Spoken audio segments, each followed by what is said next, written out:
السلام علیکم، بسم اللہ الرحمن الرحیم۔ میں صحن میں بیٹھی کپڑے دھو رہی تھی۔ خالہ خالو چائے پی رہے تھے۔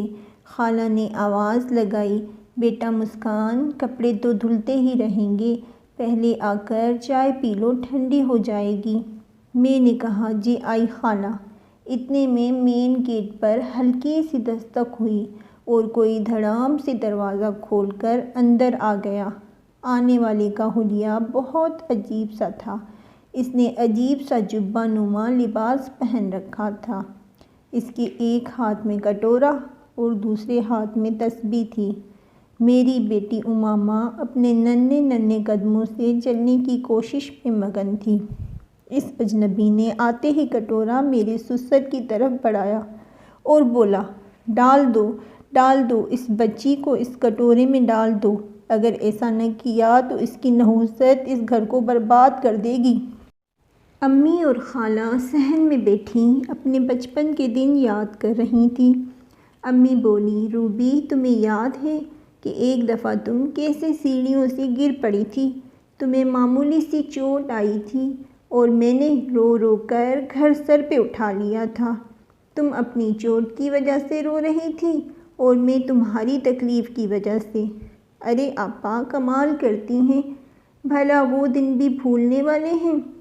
کتنی جلدی بچپن بیت جاتا ہے، پتہ ہی نہیں چلتا۔ عادل اور میں دوڑتے ہوئے صحن میں آ گئے اور ایک دوسرے کو پکڑنے لگے۔ خالہ بولیں، آپا دیکھیے گا ہمارے بچے بھی کتنی جلدی جوان ہو جائیں گے۔ آپا کیوں نہ ہم اپنے رشتے کو مضبوط کر لیں؟ آپ اپنی مسکان کو مجھے دے دیں میرے عادل کے لیے۔ اماں بولی، رابی تم نے تو میرے دل کی بات چھین لی۔ میں نے تو کب سے سوچ رکھا تھا کہ میں تو عادل کو ہی اپنا بیٹا بناؤں گی۔ بس باتوں باتوں میں بچپن میں ہی ہم دونوں کی نسبت طے پا گئی۔ ابھی میری اور عادل کی تعلیم بھی مکمل نہ ہوئی تھی کہ خالہ امی کے سر ہو لیں، آپا عادل اور مسکان کی شادی کر دیتے ہیں۔ امی نے کہا، رابی دماغ تو ٹھیک ہے تمہارا، ابھی دونوں پڑھ رہے ہیں، اپنی تعلیم تو مکمل کر لیں۔ خالہ بولیں، آپا کیا ہو گیا؟ کیا مسکان میری بیٹی نہیں؟ شادی کر کے وہ کون سا غیروں میں جائے گی؟ کیا میں اسے پڑھنے نہیں دوں گی؟ آپا خود تو آپ بھرے پورے گھر میں بیٹھی ہیں، دو بہو ہیں آپ کی، گھر میں سارا دن رونق لگی رہتی ہے۔ بس آپا اب آپ کی وہ پہلے جیسی محبت نہیں رہی، بہن کی تنہائی کا ذرا احساس نہیں آپ کو۔ نہ عادل اس وقت شادی کرنا چاہتے تھے اور نہ ہی میں، ہم دونوں ہی ابھی اپنی تعلیم مکمل کرنا چاہتے تھے۔ ہم دونوں کی ایک نہ چلی۔ خالہ نے اماں کو آخر اپنی باتوں سے موم بنا ہی لیا اور عادل اور میری شادی ہو گئی۔ میں ابھی انٹر میں پڑھ رہی تھی اور عادل نے BBA کیا تھا۔ ہماری شادی کو صرف 2 ماہ ہی ہوئے تھے کہ عادل MBA کرنے آسٹریلیا چلے گئے۔ بھلے پہلے میں اتنی جلدی شادی کرنے کی حق میں نہ تھی، مگر لڑکیاں فطرتاً حساس ہوتی ہیں، شادی کے بعد اپنے شوہر سے دور رہنے کا تصور بھی نہیں کر سکتیں۔ عادل کے جانے کے بعد میں بہت زیادہ اداس رہنے لگی۔ عادل کو آسٹریلیا گئے ہوئے ابھی صرف 1 ہفتہ ہی ہوا تھا کہ ایک دن اچانک میری طبیعت خراب ہو گئی۔ خالہ مجھے فوراً ڈاکٹر کے پاس لے گئیں۔ ڈاکٹر نے خوشخبری سنائی کہ میں ماں بننے والی ہوں۔ خالہ خالو اور امی ابو سب بہت زیادہ خوش تھے، مگر میں اداس تھی کیونکہ عادل جس کا اس خوشی پر سب سے زیادہ حق تھا وہ میرے ساتھ نہیں تھا۔ ایسے نازک وقت میں بیوی کو شوہر کے ساتھ کی کتنی ضرورت ہوتی ہے یہ تو کوئی عورت ہی سمجھ سکتی ہے۔ بس جیسے تیسے کر کے یہ مشکل وقت بھی کٹ گیا اور امامہ میری گود میں آ گئی۔ ابھی عادل کی پڑھائی پوری ہونے میں کچھ وقت باقی تھا۔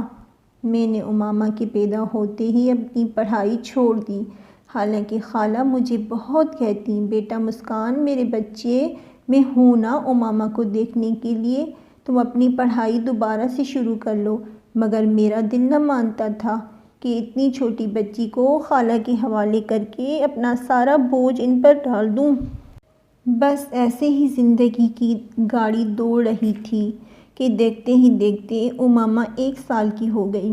ایک دن اچانک دروازے پہ ہلکی سی دستک ہوئی اور کوئی زور سے دروازہ کھول کر اندر داخل ہو گیا۔ وہ شخص عجیب و غریب حلیے میں تھا۔ ایک دم سے اس نے اپنا کٹورا میرے سسر کی طرف بڑھا دیا اور بولا، اس بچی کو اس کٹورے میں ڈال دو ورنہ اس کی نحوست تمہارے گھر کو برباد کر دے گی۔ خالو تھوڑے وہمی طبیعت کے آدمی تھے اور کمزور ایمان رکھتے تھے۔ فوراً گھبرا کر بولے، یہ کیا بولا تم نے؟ کیا بول رہے ہو؟ کون منحوس؟ اس آدمی نے کہا، میں اس بچی کی بات کر رہا ہوں۔ یہ بچی منحوس ہے مگر اس کی یہ نحوست دور ہو سکتی ہے اگر یہ اپنے گھر سے دور رہے۔ جب یہ 18 سال کی ہو جائے گی میں خود ہی اسے آپ کے حوالے کر دوں گا۔ خالہ آگے بڑھیں اور بولیں، نکل جاؤ یہاں سے۔ وہ شخص بولا، اچھا تو پوتی اتنی پیاری ہے کہ اس کے لیے اپنے بیٹے کی بلی چڑھاؤ گے تم لوگ؟ میرے سسر بولے، یہ کیا بول رہے ہو؟ اس نے کہا، اس بچی کی نحوست کا اثر سب سے زیادہ اس کے باپ کے اوپر ہے۔ اگر تم لوگوں نے اسے میرے حوالے نہ کیا تو اپنے بیٹے کے مرنے کی خبر سننے کے لیے منتظر رہنا۔ خالو ایک دم گھبرا گئے اور انہوں نے میری بیٹی کو اس شخص کے حوالے کر دیا۔ میں چیختی رہی، چلاتی رہی مگر کسی نے میری ایک نہ سنی۔ امامہ کے جانے کے بعد میں بالکل نیم پاگل ہو گئی۔ اب مجھے کسی چیز کی چاہت نہ رہی تھی، نہ مجھے عادل کے آنے کا انتظار تھا نہ کسی اور چیز کا ہوش۔ بس میں ہر وقت اپنی بیٹی کو یاد کر کر کے روتی رہتی۔ امی ابو نے جب میری ایسی حالت دیکھی تو خالہ سے خوب لڑائی کی اور مجھے اپنے ساتھ لے آئیں۔ میں بس اب اماں ابا کے ساتھ ہی رہنے لگی، ہر وقت گمسم چپ رہتی۔ عادل اور میری شادی کو 15 سال بیت چکے تھے مگر ان 15 سالوں میں عادل ایک دفعہ بھی پاکستان نہ آئے تھے۔ خالہ اکثر امی سے معافی مانگنے کے لیے آیا کرتیں۔ ان کی جلدی شادی والی فضول سی ضد نے میری زندگی برباد کر دی تھی۔ خالہ عموماً شام میں ہی ہمارے گھر آیا کرتیں مگر ایک دن وہ اچانک صبح چلی آئیں اور آ کر بتایا کہ عادل واپس آ گیا ہے اور وہ مسکان سے اپنے جرم کی معافی مانگنا چاہتا ہے۔ بیٹا، اس کی غلطی بہت بڑی ہے مگر اللہ معاف کر دینے والوں کو پسند کرتے ہیں۔ تم ایک بار عادل سے مل لو۔ اماں کو ویسے تو اپنی بہن اور عادل پر بہت زیادہ غصہ تھا مگر جب وہ میری اجڑی ہوئی زندگی کو دیکھتیں تو ایک دم گھبرا جاتی تھیں اور مجھے اکثر عادل سے خلا لینے کا کہتیں کہ مسکان، میں اور تمہارے ابا اپنی زندگی میں ہی تمہیں پھر سے بسا ہوا دیکھنا چاہتے ہیں مگر میں ہمیشہ انکار کر دیتی۔ اب جب خالہ نے عادل کے آنے کا بتایا تو اماں ایک دم پگھل گئیں کہ شاید میری اجڑی ہوئی زندگی پھر سے آباد ہو جائے۔ انہوں نے خالہ سے کہا، عادل کو یہیں بلا لو، جو بھی بات ہوگی ہمارے سامنے ہی ہوگی۔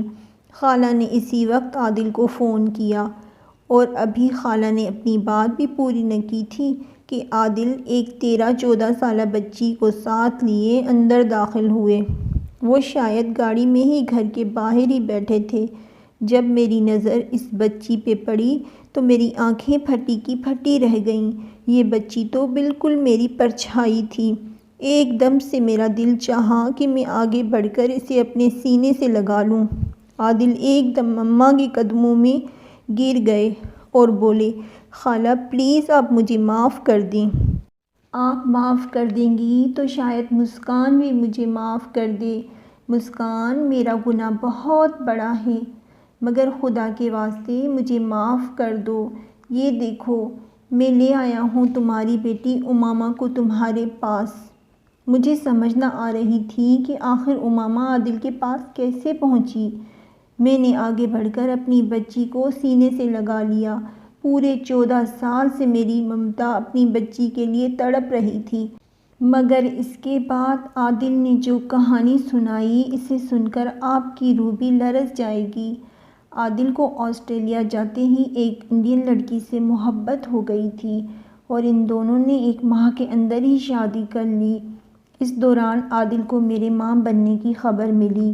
امامہ 1 سال کی ہونے والی تھی، مگر عادل کی انڈین بیوی ابھی تک اسے اولاد کی خوشی نہ دے پائی تھی۔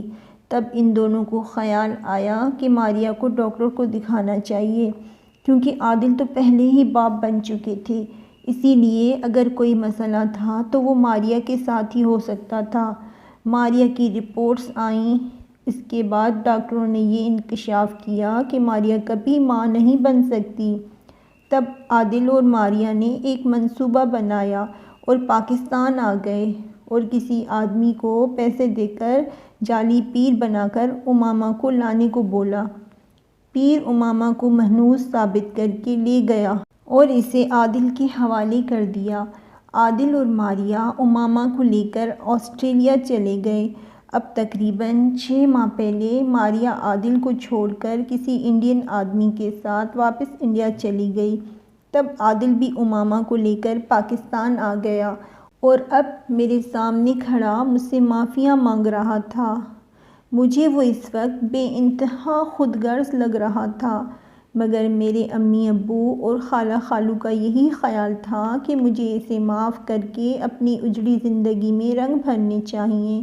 لیکن اس دفعہ میں اپنی زندگی کا فیصلہ کسی عجلت میں نہیں کرنا چاہتی، بلکہ آپ لوگوں کی رائے سے کروں گی۔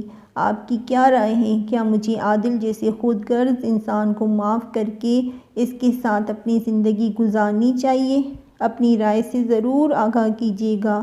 اگر آپ کو ہماری یہ کہانی پسند آئی ہو تو اسے لائک اور شیئر ضرور کیجیے گا، اور اگر ایسی ہی حقیقت پر مبنی سچی کہانیاں سننا چاہتے ہیں تو میرے چینل سچی اردو کہانی کو سبسکرائب کریں اور ساتھ میں بیل آئیکن ضرور پریس کریں۔ شکریہ۔ اللہ حافظ۔